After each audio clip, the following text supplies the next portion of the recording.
So first of all, what's your name? Melissa. Melissa. And this is going to be a story about your daughter. Right, take us right back to before she was hurt by vaccine. Okay. I had a wonderful pregnancy. Gave birth to her. She was perfect. But like most parents, just took her in routine visits, shots. She got her 2 month shots. I even have her vaccine blue card to prove what all she got. Do you tell us?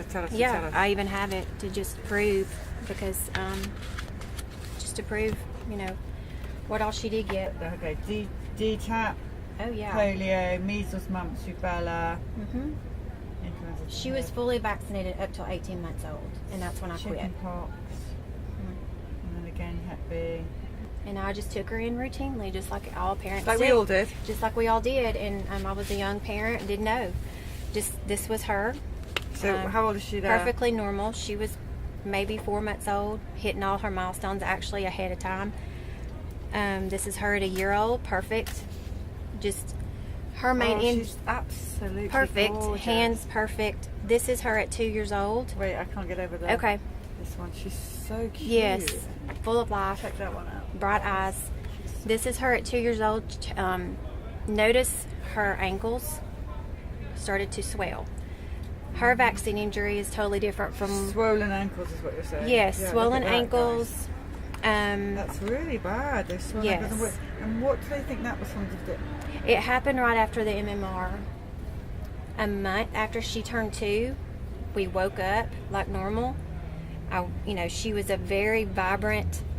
When you put her down, she's running. She never complained about pain or anything. But I noticed on the tops of her hands, she had these cysts, and I could move them. And I said, "What is that?"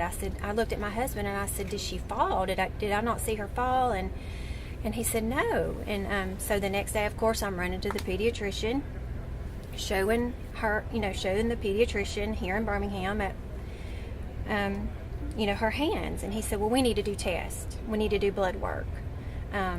Those are Baker's cysts." And I'm like, "Okay, I don't know what that is." And so he did a round of blood tests. They came back that that she had inflammation. And I said, "Well, I understand. I know she has inflammation. I want to know what this is. She's been fine. I don't understand what's going on." And so then he looks at me and he said, "Well, it could be rheumatoid arthritis." And I said, "Rheumatoid arthritis in a 2-year-old? You've got to be kidding me." He said, "Well, her factors came back and they're very elevated." And he said, not only that, her left knee is very swollen, which I had not even paid attention to because she was so chunky anyways at that age. She was chunky.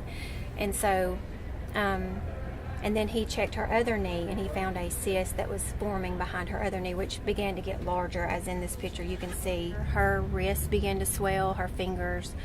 Her left knee began to swell at 18 months old. See her wrist is swollen. Oh, yes.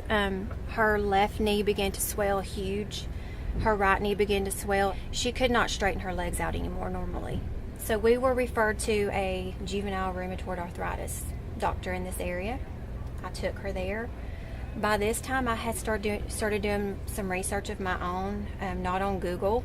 I began to go on CDC. I began to look at every vaccine that I had given her. I began to look at the side effects. I began to read the ingredients. And a light switch went on. And I said, "Oh my God."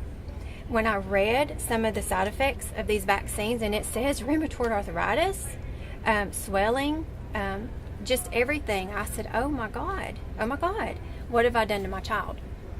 So that guilt set in. And then when I took her to her rheumatoid arthritis doctor, she was bouncing off the walls like her normal self. She did not seem in pain or anything like that. So the doctor just looked at me and he said, "Well, her factors look very high. She has inflammation.